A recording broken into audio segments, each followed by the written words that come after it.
Quelque part en France, il est bientôt 11 heures. Nous sommes dans l'église Saint-Sulpice qui vient tout juste d'être consacrée. Flambant neuve, ses poutrelles métalliques semblent devoir s'étirer jusqu'au ciel.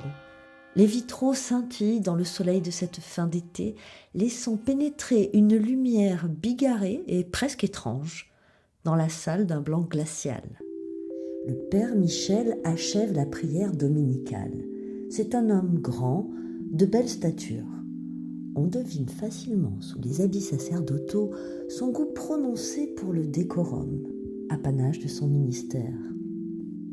Devant lui, les fidèles forment une assemblée hétéroclite et dissipée. Au fond de la salle, un concert de bâillements et d'ures brûlées. Au premier rang, la famille Douguet, madame et monsieur, un air grave et faussement concerné. Il y a aussi Marc, leur petit-fils, qui guette avec impatience la phrase libératrice, envoyant à intervalles réguliers des regards entendus à son copain Jean-Baptiste, assis un peu plus loin, lui aussi prisonnier involontaire du devoir dominical. Dans une inspiration solennelle, le père Michel ouvre lentement les bras sur la foule. Allez dans la paix du Christ.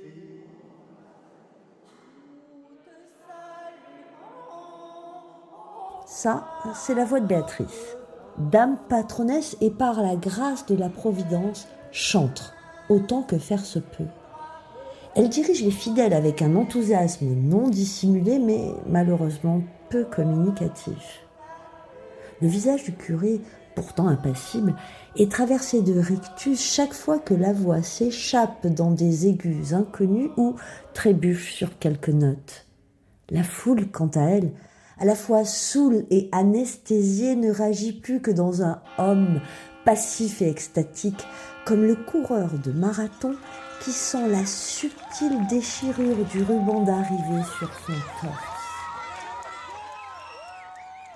Michel descend l'allée centrale avec sa superbe habituelle, sans à-coups, presque sans mouvement, comme s'il flottait au-dessus du sol, adoubant du regard les plus fidèles d'entre les fidèles et finit par se poster à l'entrée de l'église.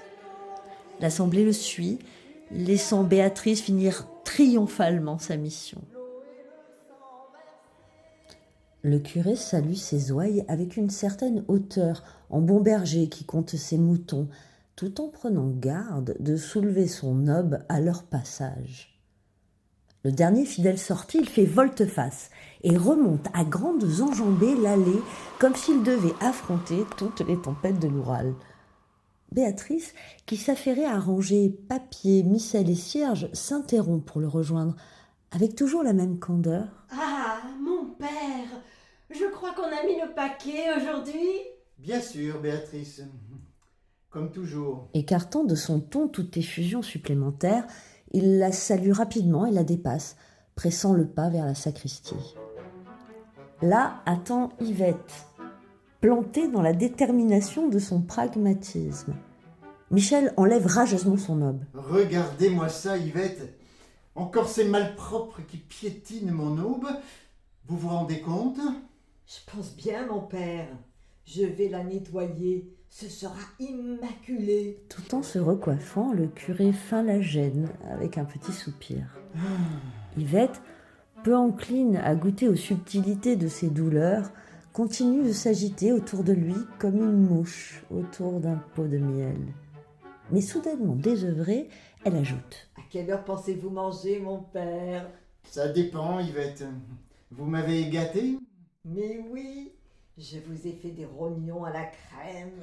Michel cache péniblement sa déception derrière un sourire. Bien, pas tout de suite.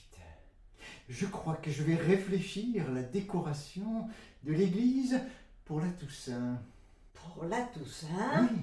Michel se drape dans une ferveur, levant un doigt vers le ciel. Pour tous les saints et pour nos chers défunts. Yvette, peu impressionnable, empoigne l'aube du jour et tout en partant tente un trait d'humour. Ne vous tuez pas la tâche alors. Le curé, déjà en prise avec d'autres sphères, ne fait guère attention au bavardage de sa bonne et enchaîne d'une voix atone. Bien sûr, Bien sûr.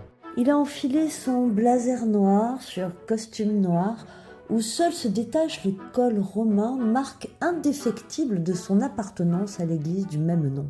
En passant près de lui, Yvette ne peut s'empêcher d'épousseter d'une main son dos, pourtant irréprochable. Je vous attends au presbytère.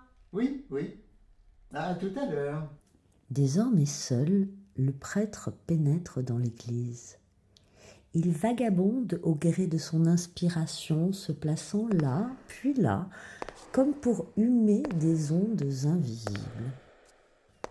Marchant toujours à grandes enjambées, mais désormais lentement, il finit par s'arrêter et son regard se pose sur une des statues, celle de Saint-Pierre. Il penche la tête, avance de quelques pas, retrousse les narines, approche encore. Arrivé à quelques pas du porteur de clé, il ne peut y avoir aucun doute. La statue est couverte de poussière. Dans une sorte de geste vengeur, il dégaine son mouchoir et se met à épousseter le saint homme avec vivacité.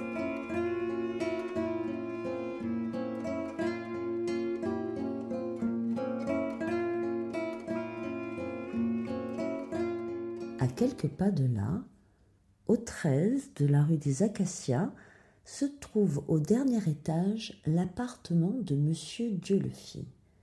Un vieil homme, épicurien et chamailleur, qui ne s'attendait certainement pas à ce que les hasards de l'urbanisme et les élucubrations d'un architecte catalan fassent qu'il puisse contempler de sa fenêtre cette composition tonitruante et avant-gardiste que constitue l'église de Saint-Supplice. C'est l'heure d'une petite bière fraîche. Se dit-il en posant sur la table la bière qu'il vient de sortir du frigo. Il s'assoit, savourant déjà du regard le breuvage pétillant. Si confortablement installé, il considère la construction, hoche la tête et laisse échapper de sa grosse voix. Regardez-moi ce machin. Dans l'église, Michel est toujours affairé à son ménage. S'abandonnant à son penchant tenace pour le perfectionnisme, il veut saisir la statue pour parfaire son nettoyage. Mais, dans l'enthousiasme de son projet, sa main glisse et laisse échapper la sainte représentation de plâtre qui, soumise aux règles triviales de la gravité, achève son destin sur le sol dans un fracas de poussière. Les 1000 morceaux sont là, au pied de l'homme en noir qui sent monter en lui les tressaillements de la colère. Une colère irrépressible qu'il faut exorciser. Il tape violemment au sol de son pied, mais ça ne suffit pas. Alors il crie. Et dans l'exaltation de sa fureur, enfin, se met à jurer. Sa voix cogne sur les murs, rebondit et emplit la grande pièce vide, tant et si bien que toute la charpente entre en résonance et chante les louanges de la fatalité. Dans cette chaotique symphonie du sanctuaire qui n'aurait pas déplu à son involontaire constructeur, Michel ne peut entendre le petit craquement qui vient de se produire au plafond. Mais le craquement devient vrombissement, puis vacarme.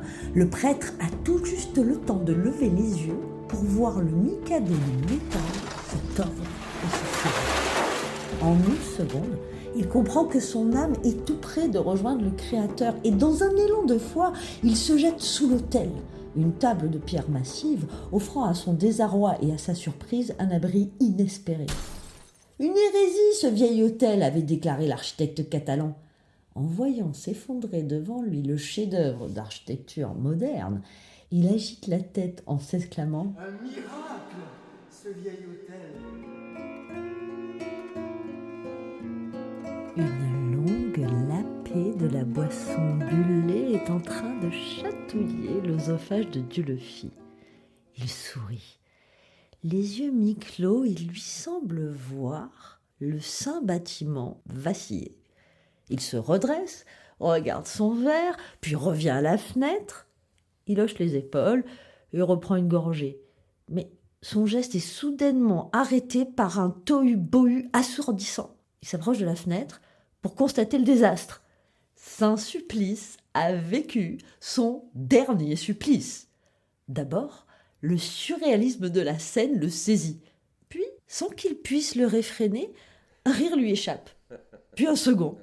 Finalement, il n'y tient plus, ouvre la bouche et laisse s'échapper un rire gargantuesque et sonore. Ce rire le dépasse, enfle, le submerge, il en pleure, il en a le hoquet.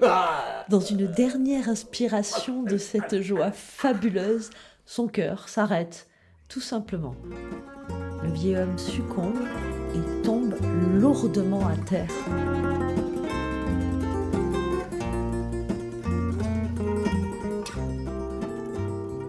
C'est le silence tout à coup, où seuls se détachent les pas pressés de Florence dans l'escalier. C'est la voisine du dessous, infirmière de son état, tout de suite alertée par le bruit de la chute. Il est déjà trop tard, mais elle l'ignore. Le brave Dieulefit est allongé à terre, avec un sourire béat, et mort, autant que l'on puisse l'être. Florence tambourine à la porte.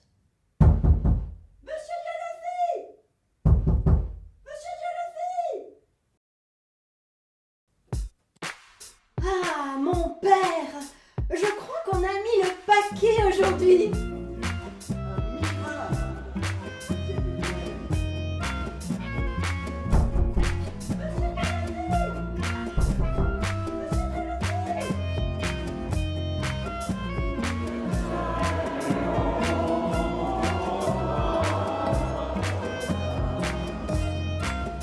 À quelle heure pensez-vous manger, mon père?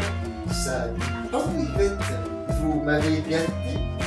Mais oui, je vous ai fait des rognons à la crème.